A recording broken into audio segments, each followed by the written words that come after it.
Hello, ladies and gentlemen, Jedi and Sith alike. Welcome to the Elbow Drop Podcast. Tonight we have a very special podcast. It's all about Star Wars. We're wrapping up Star Wars week. Tonight I have with me the only man that Jabba the Hutt's afraid to put a bounty on, Rob Fitz.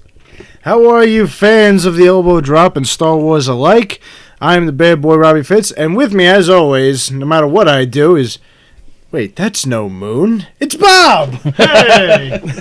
Bob, how are you? I'm good. Looking at two guys, Jabba the Hutt is absolutely terrified to put a slave outfit on. Oh. Very nice. That was you. witty. All right, I have guys. nightmares about it all the time. This was Star Wars week at the Elbow Drop. Each of us took a movie, wrote a nice little article about it. And this is going to kind of sum everything up, give a little bit of interest towards Force Awakens, talk a little bit about the expanded universe, about the video games and stuff like that. Yeah, pretty much just cover everything Star Wars and almost every medium, what it means to us, why we like it, hate it, love it, etc., etc. Well, we can start off right away with why we love it, because we all love it. It's always easy. I think one way to start is how we were introduced to Star Wars. I think Star Wars kind of has that feeling in all of us where, you know, you start off A New Hope. I mean, most people have watched A New Hope first and then, you know, gone on to the newer trilogy after they finished the first three. Or at least we hope we do. Episode 4, 5, and 6. Technically not the first three, but most people watch 4, 5, 6, then 1, 2, 3. So, you know, we join Luke Skywalker as just a young farm boy who aspires to be something more. And then he gets put on this whole big adventure that he actually becomes something much more. Much more. Much more. Oh, yeah. So I feel like every young boy, or even young girl, just wants to get out of the life they have and become something big and something important. And we felt for that. Like, we felt Luke the whole journey. We were with him, and seeing him come back at the beginning of Return of the Jedi, it's like, wow, he did it. A real underdog story. See, when I first started watching Star Wars, Jedi was my first movie. So I didn't really get the impact of that. Yeah, I didn't get the impact of that until I went back, watched New Hope and Empire. How old were you and then when you rewatched saw Jedi. Episode 6? Maybe 5 or 6 years old. All right, I guess. But I mean, it did come out the year we were born. Most of us, I should say. Oh, well, with me, how I got introduced into Star Wars was my Uncle Bubba, who I mentioned in my quick analysis of Episode 1. Pretty much, I was about 5, 6 years old, as far back as I can remember, and he told me, we're going to sit down, we're going to watch this series called Star Wars. I'm like, all right. He put on, as everybody should, Episode 4, New Hope, and yes, I agree with that. fell in love right then and there. Like, that hooked me. Seeing Luke and Ben Kenobi in the beginning, and then eventually seeing, and I think this is what made me fall in love with the bad guy, Darth Vader. As soon as I saw him, I think that's what really connected me as being such a huge fan and have such a love for Star Wars, was Darth Vader. I agree with that. I think everybody has their own, like, you know, introduction to Star Wars. I had somewhat of a similar story, but it was more like Channel 11 used to do the Sunday afternoon movie, and my father was watching it, and it was already at the Death Star scene. Like, they're already in the X-Wings, and I'm watching. I was like, Dad, what are you watching? This, you know, to me as a kid, I'm like, this movie looks like crap. Like, because all you see is, you know, spacecrafts, and I'm like, you're not seeing any action. You're just seeing, oh, it's you know, one ship shooting. I was like, what are you watching? He was like, wait, you never saw Star Wars? He was like, oh, you got to sit down and watch this. And I'm like, if you only start watching A New Hope from the scene when they're already in X-Wings, it's really not a great movie. Whole different interpretation. So I will say I did rewatch it, thankfully. And I enjoyed it, obviously, because, you know, the scene when they're in the X-Wings is not... I mean, it's obviously a huge plot point in the movie, but it is not the entire movie by any means. Nothing that you can latch onto as the first thing that you see. Yes. That's for sure. So I think we all have that story of somebody introducing us to Star Wars or something along those lines. And it's just... Star Wars has grown bigger than anybody could have possibly predicted in 1977. I think it's the biggest thing out there. Yeah. I would agree with that. I mean, Disney bought it, and now Disney's going to take it on a whole... like, it's going to become a world, is what it is. I hope and pray that Disney does right by the fans. I mean... Because George Lucas didn't with that prequel trilogy. Well, they succeeded, I mean, my opinion so far, buying Marvel and seeing what they're doing with that license. Oh, they're killing it with Marvel. They're doing a really good job, so I'm really not too scared seeing what they're going to do with Star Wars. Although, I'm not happy that they completely killed the extended universe, and they're just pinpricking everything they want to keep. But that's really my biggest upset you have 30 plus years of lore, not only made by the fans, but books and literature and video games and toys and everything. And Disney just goes, nah, we're Hitler right now. We're going to choose what we like and put the rest to die in a gas chamber. Not happy with it. There's not too much you can really do about that, though. I mean, I'm pretty sure, from what I understand, most of the stuff that takes place in the expanded universe after the events of Jedi are stricken from canon. And then most of the stuff that takes place before New Hope, before Phantom Menace, actually, is still canon. As far as I understand. No, if I'm not mistaken, like all 180, however long it is, like everything besides episode 1 to 6 is canon. And they just pick little events that happen, like Boba Fett surviving the Sarlacc pit. They kept that because they wanted to do the movie. Otherwise, there's still a lot of different stories in which they never kept. So trust me, there is a lot that we still haven't seen. KOTOR, that giant piece of shit, The Force Unleashed, that's not canon anymore. Oh, you love The Force Unleashed. When you first got that game, you kicked me out. You're like, V, look at this game. It's amazing. You play as Darth Vader's apprentice. Yeah, I love the story and everything about it. And then after playing it one way through, I'm like, wow, this game is really not that fucking good. Oh, get out of here. The one thing I will say is that The Force Unleashed was the first time I really noticed it, is that they're running out of ways for people to hold lightsabers. And I feel like, can we just get back to holding a lightsaber the way... Like, you're going into a duel. Can we just hold a lightsaber now? Like, do you have to... Is every person have to hold it a different way? Or, I mean, it was awesome when Darth Maul had the dual lightsaber. We kind of let off a little I shit boner. bricks when I saw that. It was cool. But I'm like, now it's like every single Sith or it doesn't really matter, Sith or Jedi. It's like, now there has to be a different... Even this new one, he's got like a 3-pronged lightsaber. Oh, yeah, he has like... I don't know what's going on with the that. Frisbee lightsaber. I could see the point they're trying to make, that it's going to protect the user's hand, but at the same time, it could also be very detrimental to the user. Yeah, I don't see how that's really like a benefit. I just don't. I mean, the point of a lightsaber is its versatility. It's lightweight. You can do combat tricks with it. It's a weapon designed for combat. It's the perfect weapon. It is the perfect weapon. And now, if handled correctly. Exactly. Now you're making it more difficult to handle. Well, you have such a cool weapon. I'm not saying that a lightsaber could have ever been played to death, but rather, why not try to kick off of something that's so amazing? Because a laser sword, just the thought of it is so fucking awesome. And of course you want to capitalize. You want to make something new. But leading up to episode 1, there were other lightsabers. Like some people had there was like a lightsaber whip, lightsaber it looked like nightclub.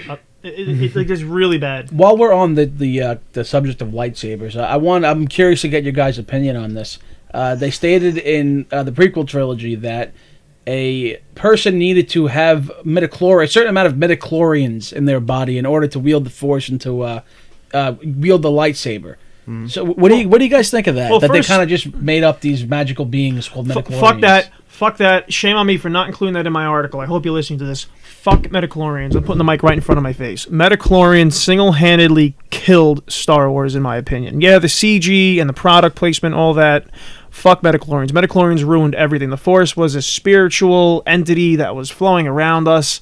No, you just have to hope, God forbid, if you are bleeding to death in the Star Wars universe, you just get a midichlorian type O pumped into you. Like, really, it's a germ. It's a bacteria. Are you fucking kidding me? This magical, mystical, no pun intended, force that revolves and keeps the universe together is not just now bacteria. Are you, like, really? I thought that was the laziest fucking way to prove how strong Anakin was. I agree with you completely, because I always felt that was like kind of not a weak explanation, but just an unnecessary one. I remember watching as a kid when episode 1 came out, and they're like, "Oh, we're gonna test his blood. Oh, his midichlorian levels are very..." I'm like, "What's going on?" I mean, that movie came out so long ago. I just remember being a kid saying, "Do I give a crap about this?" No, you don't. No, I didn't, and to this day, I still don't. It was kind of, as I said, I'm not going to say it's a weak explanation. I'm saying it's an unnecessary explanation. Totally, and it did so much damage to the series. Yeah, because, I mean, then it just raised more questions. Because you had one question by the end of Return of the Jedi, really, and it's like, okay, well, what's the Force? Who decides who can use the Force? And and then their explanation just brought up a million more questions. That's really all it did. And then it brings me into like General Grievous wielding all those lightsabers and things along that lines. And, you know, when they went into this whole midichlorian bullshit, it made me think, okay, Han Solo ignited a lightsaber in Emperor Strikes Back. Yes. Well, everybody has some degree of midichlorian in their blood now, apparently. Whether it's a minute decimal amount or enough to crush an entire planet, like Darth Nihilus in KOTOR 2. Doesn't matter. Yeah, I do want to touch on that Han Solo lightsaber thing. That even though I think most Star Wars fans are huge fans of Han Solo, myself included. I love Han Solo, Millennium Falcon, Chewie, everything. But even that bothered me. That he's like, oh yeah, no, I'm just gonna pick up a lightsaber. And, I thought they smelled bad on the outside. You know, it wasn't right. It was necessary for that scene, but ultimately, I mean, how necessary was it when you really think about it? He had to cut open the really Tauntaur wasn't. to keep Luke warm. Obviously, he had to use something. I get that, but I'm like, is that whole thing real? Like, that would be one of the questions that you raised. You created a scene that raised the question that needed 3 more movies to answer, and it wasn't an answer we were happy with anyway. No, it was not. That was from what I read, that whole thing that takes place in the beginning on Hoth with Luke going off on his own and getting attacked by what do they call that thing? Wampas. Wampus. I thought I was gonna say My Wampa. mother? I didn't want to be wrong. Yes. That was all done so it would look like that he got harmed in the attack. But he was really in a car accident in real life. His face got a little mangled. He looked a little different. Yeah, that's why he looked really fucked And, up. that was the movie way of explaining why he looked a little different in the prequel. Well done. Well freaking done. Because his face is kind of blocked. You got the snow, and then when he wakes up, he's all bloodied and knocked to shit. Exactly. Okay, I mean, at least we have something. Let's put it that way. At least we have an answer. But I feel like could that really be an answer? Because that's a lot of effort and a lot of work to put into just like, you know what? Let's hold off production for a few days instead of creating a Wampa to put in the scene. It was pretty badass. I mean, I think it paid off pretty well. I liked it. I'm not saying, I don't want you to think I hate it on the scene. It just seems like that's the perfect example of studio bullshit. You know what I mean? It's like, oh wait, no, we're not holding production for a day. We have the crew here. Make a giant furry costume and Put horns on it. Good, let's go. We got this. The arm keeps falling off. We're going to incorporate the scene. Luke will cut it off. Let's go. So, but Hoth is a really cool scene in general. Oh, What about the Battle of Hoth? That was fucking incredible. Yes. Speaking of Hoth. AT-ATs. The AT-ATs, oh my god. Scary as fuck. Yeah. I would not want to wake up one morning and see that thing walking down my street. I don't know. This is a whole thing that bothered me about the Hoth scene, though. We saw droids that can float, but all of their major attack weapons walked on legs. That was the major flaw. I think the AT-STs were the ones that had the Walked four. on no, AT-ATs were 4. Oh, AT-ATs were Yeah. 4, AT-STs were 2s.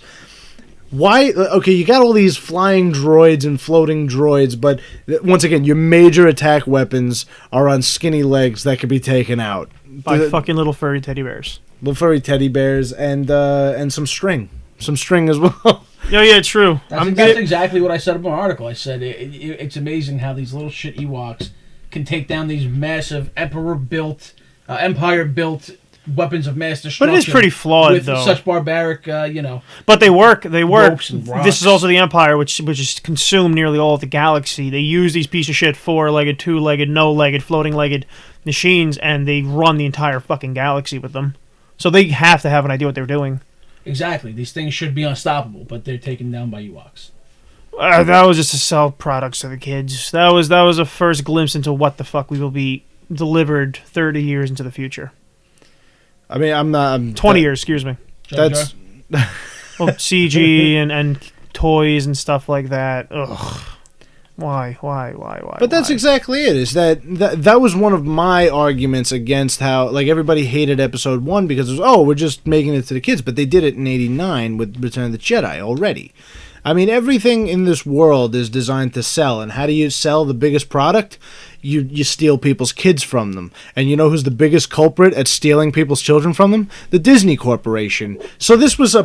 this was perfect. This was exactly. a match made in heaven. Star Wars and Disney together, finally, to steal our children from us and hold us at ransom for the rest of our lives. Because not only are we going to pay to see everything because we love it, but we're going to pay for our kids to see everything in the future as well. It was a perfect... It was, unless we don't make them watch Star Wars. No, you have to. You whoa. have to. Whoa. Like there's depending on the religion you are, there's ceremonies that have to be practiced. In life, one must watch Star Wars. Episode 4 first. I agree with you. I'm just saying the option is there if you don't want to give Disney any more of your money. No. All I'm saying is when George Lucas sold Star Wars to Disney, he made I think like $3 or $4 billion, and he owned for $3 billion. He pretty much was given 1% of Disney's of owning Disney. 1% of owning Disney. Now that makes you think. $3 billion, 1%. What's 100%? $300 billion. Disney is the empire. There is no stopping them. So this is what we have. Is the empire. And we have to. I mean, if you're ever bored, go on Yahoo Finance and look at Disney's stock. It's actually very impressive. Unbelievable. But I do want to kind of retrace a little bit and say that we all are kind of in agreement that you should watch episode 4 first. 100%. There is something to be said for watching the episodes in order, though, because there's one little plot twist that comes out and slaps you in the face if you watch episode 1, 2, and 3 first.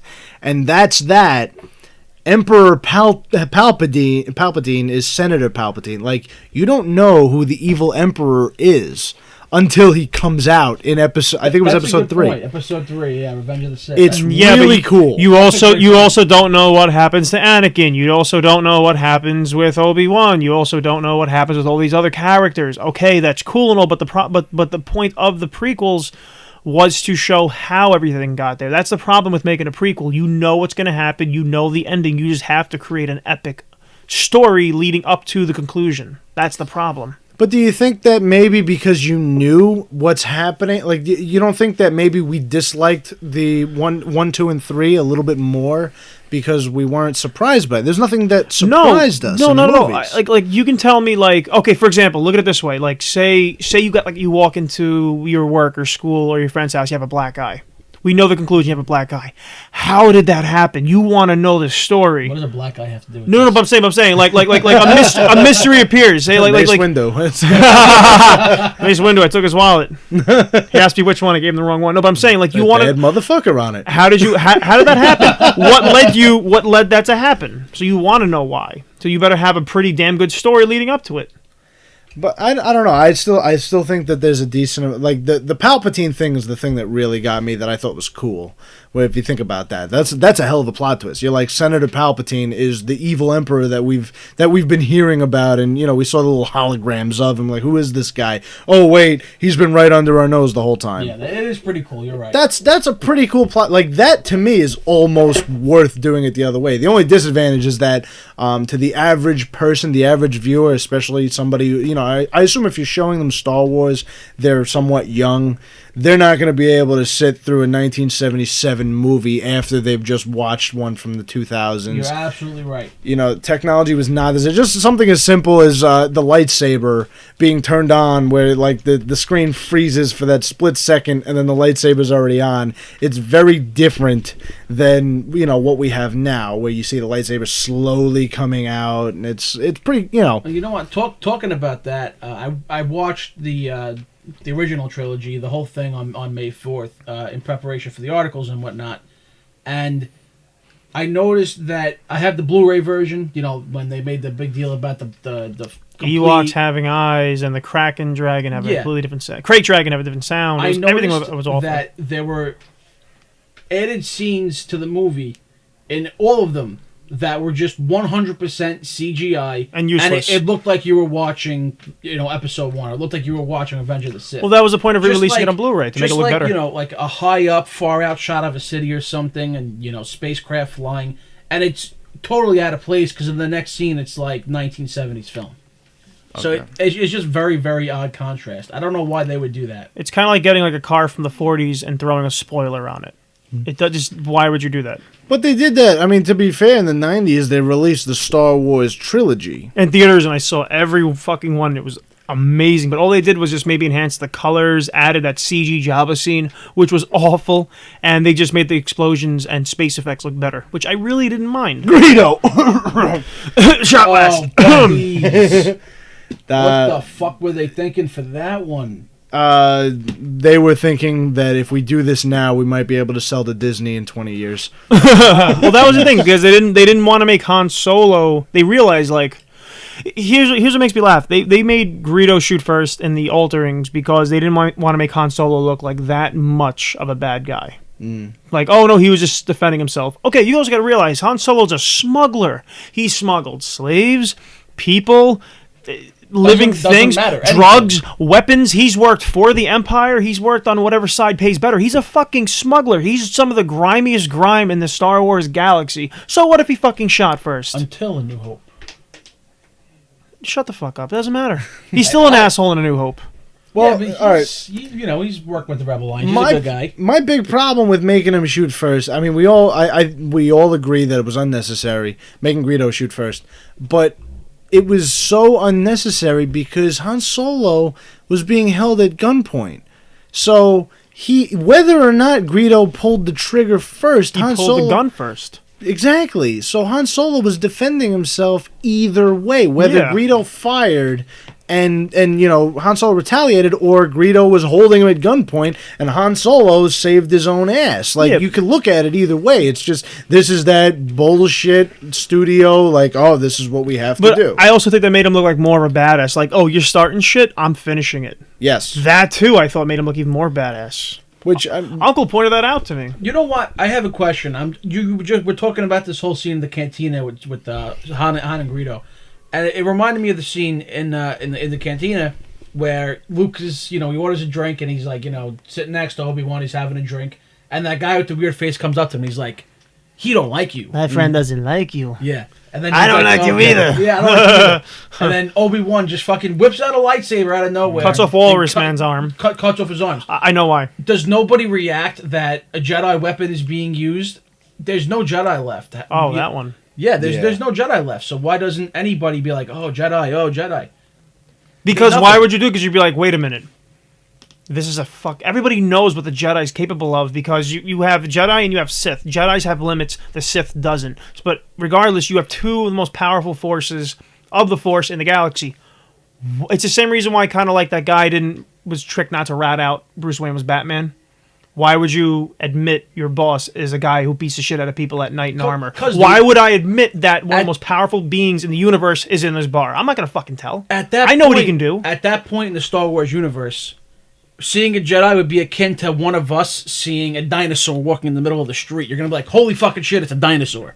Yeah, but also I would probably run away from said dinosaur. I don't think I would go, well, a little bit different, because, you call the news, hey, there's a friggin' dinosaur running down Highland Boulevard. Meanwhile, you're driving to the Verrazano Bridge.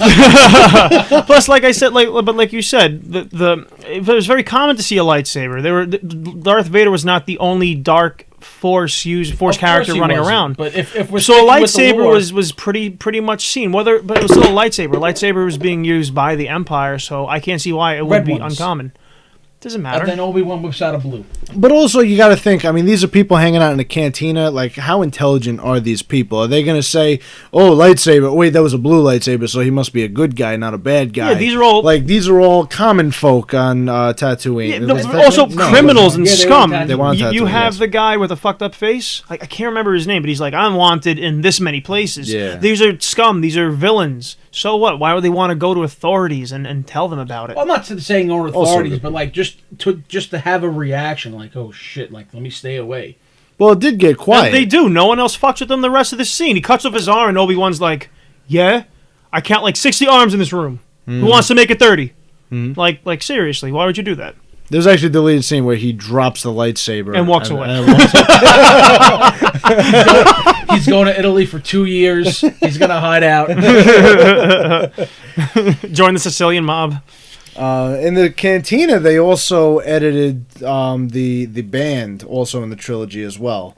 There was some addition with the band as well, which was like, all right, whatever. You're fucking with the little guys with the big head. Oh, Like, yeah. Like the only things that actually look like real aliens. Yeah. Yeah, true. The big-eyed. Oh, but I just love just. I didn't realize because at that point in the movie, all we saw were humans and the little what are those little tiny brown hooded guys? Oodie What are they called? Jawas. We saw Jawas. Nothing really much. Filthy creatures. We never really saw the true extent of what's in the galaxy. And you walk into the cantina, kind of like, but that echoed like the classic lone wanderer walking to an old Western bar and everyone's quiet and they're drinking their shots or whatever, like full of badasses. That reflected that. So at the same time, you see this horned devil-looking creature and you see the hammerhead, the guy with the long face that hooks up. You see the alien playing Cantina Band. By the way, Yeah. I hate to interrupt you, but I No, you don't. don't think you've played it, Fitz. If you have, correct me. But when they go through that whole scene when they walk into the cantina, there is an alien that looks oddly similar rather to one of the aliens in Mass Effect. I wouldn't be surprised if Mass Effect took references. So many references. To Star I'm actually Wars, that gonna series. bow out for a second and look this up. Yeah, you look it up. You look it up. You guys continue. The But yeah, the podcast. cantina scene is seriously significant into just showing how flushed out that, like, just how big the galaxy is with all these different entities in one little sideshow bar. Yeah, and and the main reason they went there, Obi-Wan and Luke, is because they needed transport. So where are you gonna find transport when you need to hide out? You're gonna A smuggler. a smuggler, A dirty, filthy, nasty ass piece of shit smuggler. I mean, think about it. You got you got Han Solo, and his companion is a Wookiee, which Wookiees are not really well known for their hygiene or their bedside manner. Not necessarily. They're just big, giant, hairy, ape-like creatures who growl in different sounds, and you want to have them by your side or let the Wookiee win. Your choice. Yes. He's not gonna give you an option. So, so that's something to remember. And I remember I used to play Star Wars Galaxies, and that was when you died, you went back to the cantina. Well, you went to the med facility, which was right near the cantina. Good times, Galaxies. But yeah, I feel also like another thing with I guess since we're focusing on A New Hope, I liked how we were introduced to, pardon me, not even A New Hope, an Empire. Another way, like I felt A New Hope was very bright and uplifting in a sense, but at the same time, when it came to The Empire Strikes Back, the bounty hunters, that was like showed how really, really dark everything can get. Oh yes, I mean obviously they didn't really talk too much about each individual bounty hunter, but they showed you a bunch of them. Obviously, yeah, IG-88, Bosk, Dengar, and everyone's favorite. Tell me, bad boy, who is it? Boba Fett. Boba motherfucking Fett. My backpack's got jets. I'm Boba the Fett. So, Boba Fett, obviously, I've loved Boba Fett my entire life, even before I knew. I even had the toy Slave 1. Yeah. That had the little Han Solo and Carbonite. Oh, that was so could cool. Plug into it, and the little Boba Fett figure. That's how good the character was. He had barely any dialogue, but the second I saw the T-visor and the jetpack, I'm like, this guy is a fucking badass. And he was one of the only characters who actually transitioned into the Star Wars game Shadows of the Empire. Yeah, you fight him at one point. Yes, you fight him, and you even have to fight Slave 1. You do. Although you also fight IG-88 in the junkyard. Yes, you do. Very good point. Sorry, Fitz. I didn't mean to shit on your thunder, but No, that's okay. Well, I did say one of. Oh, good point. Sorry, excuse me. So, but I mean, this is how popular Boba Fett is. Yeah. He has his own comic books. He has, he didn't have his own video game, but Django had his own video game, which was Bounty Hunter is a fantastic game. I really liked it. I would have liked if it was free roam instead of so track related. Yeah, I mean, keep in mind when the game came out, there was, I mean, most games that have a movie attached to it are just plugged in. Like, the engine's already existent. Now we just need something that's going to sell it, and Django Fett sold it. I know I've actually purchased the game twice, and I got it as a gift once. Nice. So very nice. I love it. That's a good game, and I just love the Fetts in general. That T-shaped visor, the the utility belt all over his arms, his missiles, flamethrowers. Oh yeah, he's got the jetpack with the missile on top, which he never used in that movie. No. But you saw it and you were like, that's so fucking cool. Absolutely, and I think we're all still a little salty about his death. Yeah, that quote was, unquote death, I should say. He didn't actually die. But. Yeah, he wound up living, and Disney was so happy with it and acknowledged it because they're going to make a movie. They let him survive. Yeah, Boba Fett get knocked into the Sarlacc pit by a blinded, completely unnoticing Han Solo and bashing him into the side of Jabba's pit cruiser and falling down into the Sarlacc pit. A little lackluster for him, considering. But, I mean, I guess the way you got to look at it is that Boba Fett wasn't as loved until he was loved. You know what I mean? Like, okay, Empire Strikes Back, this guy's pretty cool. Oh, he's the guy standing there. He's the guy who captured Han Solo. But I don't really, I mean, I wasn't alive, so I can't even say, like, oh, after Empire, everybody loved Boba. Oh, yeah, of course. But I know I did. But I was also, when I got into it, the Star Wars trilogy was out in the 90s. Correct. But Boba Fett, his death was, once again, quote-unquote death, I'm sorry. Very quick, very lackluster, but it did produce one of my favorite lines, and it's just simply, Boba Fett? Boba Fett, where? He turns around, and it was silly, but at the same time, it made me laugh, and so I was like, oh, but that's Boba, that's my boy, that's, But, once again, he survived, so we'll get to see Boba soon enough. Another one of my favorite characters I think we need to adjust is, announce is Darth Vader. My opinion, the greatest bad guy to ever be created. If I had to make a top 10 list of greatest villains / bad guys ever, Darth Vader. All the way. I don't know too many people who disagree with that because I can't disagree with that at all. He also really wasn't actually, he was defeated, but he didn't actually, he didn't die. He killed himself, essentially. So it wasn't like he was bested and he died. He still had the chance to continue to be evil. He changed his mind. Yeah, last minute. Change of heart. But, I think that's what I like so much about him, is that even after he was defeated, he was still there. He was still around. It wasn't like... Yeah, underneath all the mechanics and breathing apparatus and the Nazi helmet and the cape, there was a human somewhere stuck. Yes. In the depth of all those tangled wires. Anakin Skywalker was still in there. Exactly. Anakin was deep down inside. And Hayden robot. Christensen was ruined it. He was ruined. Hayden Christensen ruined. Destroyed the legacy of Darth Vader. I will say that I was not a fan that they CGI'd him at the end of... Fuck you, Hayden Christensen. You are a piece of shit in every way, shape, and form. No, one more thing that Hayden Christensen did that really fucking pissed me off was at the end of episode 3, remember? Lord Vader, rise. And you see him ascend on the operating table, and he's like, oh, just so you know, your bitch is dead. No, and then he breaks off and he can barely keep his footing and he's stumbling. From what I heard, what I read, please comment if I'm wrong, but this is what I was told by Lustig, Dan Lustig, another member of the Elbow Drop, a big Star Wars fan who sadly can't be with us tonight. Hayden Christensen demanded to be in the costume. They wanted to get the original 6'9" Scottish bodybuilding guy to just for that one scene wear the Darth Vader outfit. Just to give homage, because they did it with Chewbacca. They got the original actor to don the Wookiee outfit again, but they wanted to get the original. I think Sebastian Bach was his name. Throw on the Darth Vader, just get off the operating table. That's it. But no, Hayden Christensen demanded he get these stupid stilts in his boots to attempt to walk off. How big of a piece of shit can you be? All right. Before we continue the hate bashing on Hayden Christensen, I would like to point out that I don't think that he did the role justice, and I don't think that he's that good of an actor.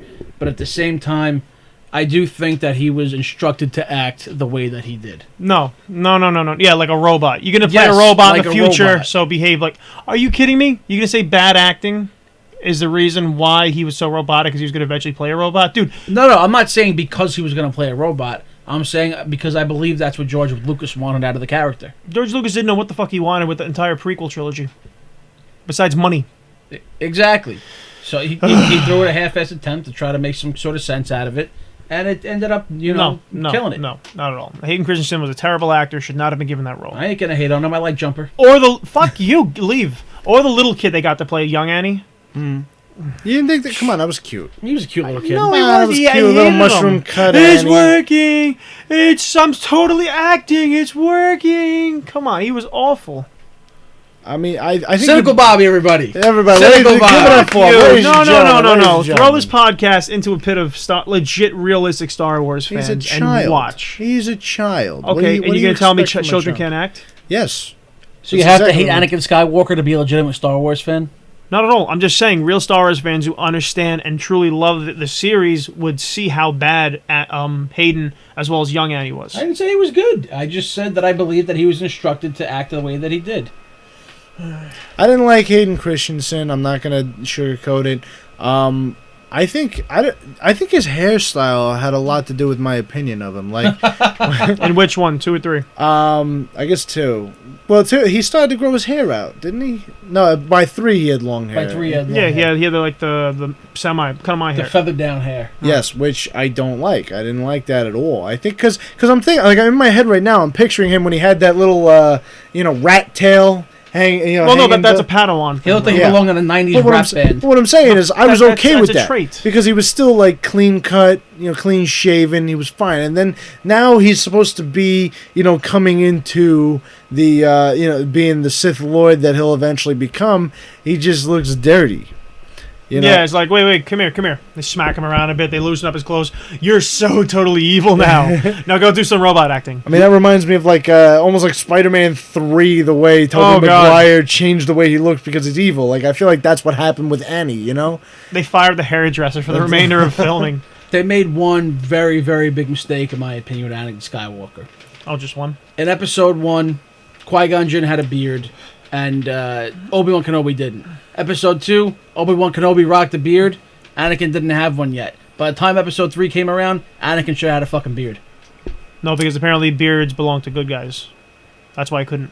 He was Mace so Windu he didn't was have a beard. so He was a good evil he couldn't. No, Mace Windu didn't have a. Oh, true, good point. Yeah, Yeah, but that's a very dumb point. Why? Like, really? not all good guys had a beard, but I can't think of bad guys who did. You can't. Okay, we really talk about facial hair right We're now. talking about facial hair right now, Bob, Oh my okay? God. That's what we're talking about because this is the most important thing in the Star Dooku. Wars universe. Dooku. Dooku Okay. had that little, Dooku did, that yeah. little patch on the bottom. I thought he had a full beard, Dooku. I think he had like a goatee. I'm not talking. I'm pretty sure Dooku had a full beard. You managed to shut me up. I'm Just looking up finish. Dooku. Ladies and gentlemen, please please hold while we look up Dooku's facial hair. Dooku's lightsaber actually was something that I thought was also ridiculous. Darth Tyrannus. I like to think about the lightsabers a lot because I remember Full beard, you're right. Full beard, yeah. He had that like crooked ass lightsaber. And I'm Well, like, that was supposedly like. Well, Darth Tyrannus is considered, or Dooku is considered one of the greatest swordsmen, lightsabersmen of all time. So apparently, the little tilt, the little curve at the end, how small it was, like the more advanced, the more technical you were at the lightsaber. That specific shape, that specific lightsaber was used for like the marksman of lightsabership. Okay. That's why it looks so stupid. I could dig that. I mean, the only reason I'm digging is He's because Christopher Lee. Why are I we don't have arguing? any other options. That's really all it is. Because I'm like, oh yeah, no, it's the marksmen have a stupid looking lightsaber. Okay, fine, whatever. It's fine. Whatever makes you happy, Lucas. That's fine. Just give me the classic hilt and a green blade, and we're good to go. I dig that. I'm even cool with the dual lightsaber, like the Darth Maul lightsaber. Very unconventional, but it did blow me away. Yeah, I mean, it was cool, but it was like, realistically speaking, if we're going to talk about how the hilt isn't efficient, I don't know how a dual lightsaber Nah, is. very dangerous. Maul did a good job with that dual-sided lightsaber when he had it, but nobody rocked it like Bastila. Okay. Oh, going to KOTOR now. Yeah, Bastila did have a dual-wield Did you play lightsaber. KOTOR? I did not. I did Oh, not. man. You got to do it. You want to talk gotta about play those talk games. about an amazing story about your extended universe into anything. The Knights of the Old Republic series, 2 was really bad compared to the first one, but the first one left such a big mark into how interactive extended universes can go video game wise. I was absolutely in love with everybody in that game. Great game, man. I made Zanzibar Kill Mission. Who made Obsidian? No, Obsidian made 2. That's why it sucked. BioWare made BioWare. part 1. Same guys that made Mass Effect. BioWare knows how to make a motherfucking RPG, and Obsidian knows how to kill RPG series. No, I've heard KOTOR was one of the best games. I should definitely pick it up. Definitely pick it up. I played some other games like Dark Forces. Oh, Dark Forces was great. And Dark Forces 2. They were Even better. What What about Jedi Academy? Never anybody played Jedi here? Academy. I wanted to play Jedi Academy. Oh, I did. perfect. Like one of the biggest things whenever I heard a Star Wars game was coming out, I realized, you know what? I want to be the one. I want to feel what it's like to wield a lightsaber. It was That game series, you really felt it. Jedi Academy, Tom? Oh yeah. Okay. Oh yeah. Because I also liked a little simpler, not as rewarding as games like Dark Forces or Jedi Academy, but Jedi Power Battles for the PlayStation. If you ever played that, that was a co-op game. Are you talking about the fighting one? No, it was a what do you call it? Like a platformer. And it was literally, you could pick from, I think there was like 5 different Jedi. You could be like Mace Windu, Obi-Wan, Anakin. No, I don't think it was Anakin. And then there were like 2 other Jedis that even I have no idea who that I were. didn't have the fortune of that one. And it was for the original PlayStation, and it was co-op. You could play 1 player or 2 player on the same team. That's fun. And you go through it, and the final battle is Darth Maul. The thing that my brother to this day gets mad at me because we spent forever playing that game. The final battle with Darth Maul is a puzzle where these the energy doors that were separating them. Yeah. It's a maze that you have to go through, unlocking them and opening up, and it's a nightmare. It's for 2 children, I should say. Sounds like fun though.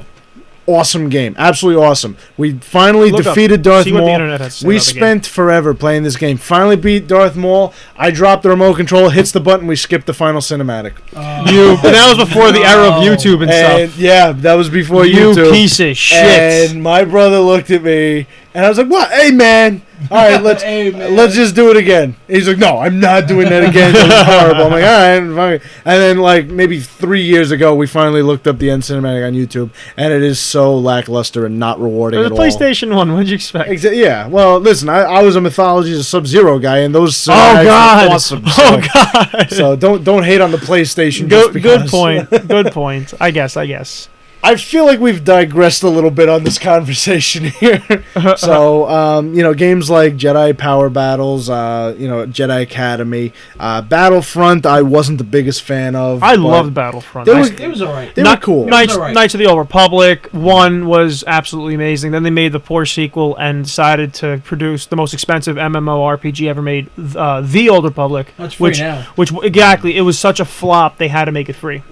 I have fun on it. I log in every now and then. It's decent. That's fun. what everybody does. It's really not what it lived up to be. It's supposed to be the Warcraft killer and all this. They hyped it. They spent so much money. That's why Mass Effect 3 was such a bomb, because they had BioWare focus so much money and attention into the Old Republic. We're not going to get into this now, but I disagree that Mass Effect was a bomb. Mass Effect 3. Anyway, so yeah, but The Force Unleashed, the Old Republic was bad. Speaking of bad Star Wars games, I guess we're going to go negative real quick. The Force Unleashed, in my opinion, I felt was a letdown. The Force Unleashed was supposed to be episode 3.5, took place between Revenge of the Sith and A New Hope. You play a Star Killer. The story alone, Darth Vader gets a secret apprentice to help him take over the Empire, kill Palpatine, Star Killer. By the way, Yeah. Star Killer was originally supposed to be Luke's Last name, but it was too much. Great usage of the name Still in the Future. That game looked great. I played it. I loved it. But after playing it again and realizing the story in it, it really wasn't that good. A lot of hype did not live up to it. I will say the original trailer, when we first saw the original Yes. trailer, It was awesome. was so, like, you couldn't have lived up to that, I don't think. Yeah. Look at these physics. You can break wood into splinters. You can bend metal into unique shapes. You can. Yes. You have a lightsaber that can cut through every surface, but you can't cut apart stormtroopers. For whatever Yeah, fucking that was reason. the original teaser was the one with the Star Destroyer, right? Yes, And, you pulls the Star pulled it Destroyer out of the down. sky. Yeah. Which was such a lame analog battle Wow. Yeah. in the game. Not to mention the fucking boss battle at the end where you fight Palpatine. Holy crap! You want to talk about cheap? Like Shao Kahn, back to Mortal Kombat. Shao Kahn is one of the worst, cheapest boss battles of any game series. Yes, he is. This was cheap. Like good boss battles, there's a pattern. You recognize things. There's stages. No. You just pray. You win. It was awful. Fair I hated enough. the game. I hated the game. I'm not going to disagree with you at all on that. Because I'll be honest, I never got to the boss battle, so I never got the Palpatine. Not a single good one. Not a single one was good. So I can't even comment on Palpatine. But we were talking about the lightsabers. That's how we got onto this tangent. We were talking about the different lightsabers. From there, if anybody is okay with it, I'd like to talk a little bit about Episode 2, Attack of the Clones. Let's do it.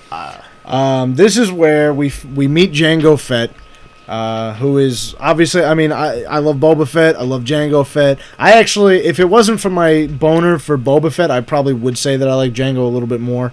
We, meet the clone army for the first time. And, they're all clones of Jango, who is, it's funny how these clones, I guess when you make a copy of something, it's just never as good, I guess you say. And then unless you're Boba Fett. Unless you're Boba Fett. But that was the thing. He was an unaltered copy, so. Yeah, exactly, because Jango wanted to raise a son on his own. Or technically, would it be his brother? It's a good question. Or would it be him? Because it'd be a copy of him. If it's a copy of him, I guess, I don't know. He's raising himself. Yeah, he's right. Yeah, I'm gonna give you my parents never did. Living very vicariously in his son. No, but the thing is, I love Jango. He was cool. The battle with him and Obi-Wan was great. But they made him die like such a bitch. Yeah. He gets gored and then, reflect, headshot. Yeah. Really? There's no coming back from that. I'm sorry. His death was very disappointing, considering you mentioned before the battle that he had with Obi-Wan, like in the rain. On top of that, I forget the name of the planet, but when he's leaving that clone planet, and they're just fighting, going at it. It was a good scene, and Django's using all his little gadgets and all that. I think it's awesome, and then they escape in Slave One, and. That was the first introduction to that ship as well. When Jango loses his head, Boba obviously picks up the head, and it's like, oh, this is my dad's head. I was watching that, and I'm like, if his head falls out of that helmet, I will lose my shit so hard. Yeah, that was something that I kind of hoped for, but knew was never going to happen. Yeah. I think that's the moment where he looks at it, it's like, oh, well, I guess I'm going to be my father now. I'm going to avenge you, but only if someone pays me enough. I'm going to avenge you by, forgetting this ever happened, and just going on my merry way. Like, I have no quarry with the Jedi. I'm gonna go hunt smugglers. My dad, why were you such a bitch? So speaking of something that was brutally murdered, like in episode 4, like Obi-Wan's like, oh, your father, we were such good friends, we had such good times. In the prequels, what fucking relationship did we see? Like there was nothing there. There was no good old randy dandy, haha. You had the television series and third-party mediums, but it was the movies. They alluded to it in the movies. They didn't really show it. Was awful. Well, in the movies, Hayden Christensen seemed to be like a wacky teenager who didn't want to play by the rules, and Obi-Wan's like his father, son, stop it. No! They had that scene in the elevator. I think it was in Revenge, but they're talking. He's like, oh, you owe me because I saved you at this time, and Obi-Wan's like, no. I something happened there. It didn't count. So why didn't you show us one of those good times then? I feel like they had a very interesting. They had almost like an odd couple kind of relationship, even though it was more of a mentor situation. Yeah. I don't remember the exact scene, but it had to be in episode 2, I think, where I think Obi-Wan was riding a cruiser, and Anakin starts jumping off and fly. They were going after somebody. See you at the bottom. Yeah, exactly. So things like that. Where and Obi-Wan's like, bro, are you kidding? Like, what are you doing? It's that kind of relationship where it's like, okay, I'm teaching you, you're not listening, but at the same time, you're still getting the job done. So can I really hate on you for getting the job done? Like, you're not killing people in the process. You're still getting the job done. No, not until episode 3. Yeah. Well, in episode 2, he does slaughter all the sand people. Yes, you're right. He does. Obi-Wan, in my opinion, is one of the biggest piece of shits in Star Wars, because it's like... You watch your mouth. No, I'll explain. I was going to say... Hold on. Obi-Wan, that's a tall order, Obi-Wan is like, me and Anakin was such good friends, especially that time when all the sand people one by one gangbanged her and raped her. Oh, what about that time where I totally left you to burn to death on a planet? Oh, such good memories I have with your father. Like, he looked Luke in the face and he's like, the shit that happened to your dad that I was completely responsible for. What they're trying to get at is that at the point that Anakin Skywalker was at, when all that went down, he didn't see him as Anakin Skywalker anymore. He saw him as Darth Vader. Anakin Skywalker had died in his mind before that. He did say, yeah. He alluded when he's talking to Luke Skywalker. Anakin Skywalker and Darth Vader are two different people, which I think is an accurate statement. I mean, there comes a point when Anakin Skywalker becomes Lord Vader. Yes. And in which Anakin ceases to exist, although, towards at the end of Return of the Jedi, we see that that's not true. But in A New Hope, as far as Obi-Wan is concerned, his friend, the Chosen One, you were the Chosen One, is dead. He doesn't exist anymore. He's literally, because when he left, the last time Obi-Wan saw Anakin Skywalker, he was a monster. He wasn't his Padawan. You know what I didn't anymore. understand? What kind of bothered me a bit? I kind of blame Yoda for it. Qui-Gon Jinn saw the midichlorians, let Yoda know. Yoda's like, oh wow, this is serious. We got to take him in. We got to make sure he's on our side. What does he do? Okay, Qui-Gon Jinn dies. Qui-Gon Jinn, in my opinion, is the most powerful Jedi to ever live. I'll get to that in a minute.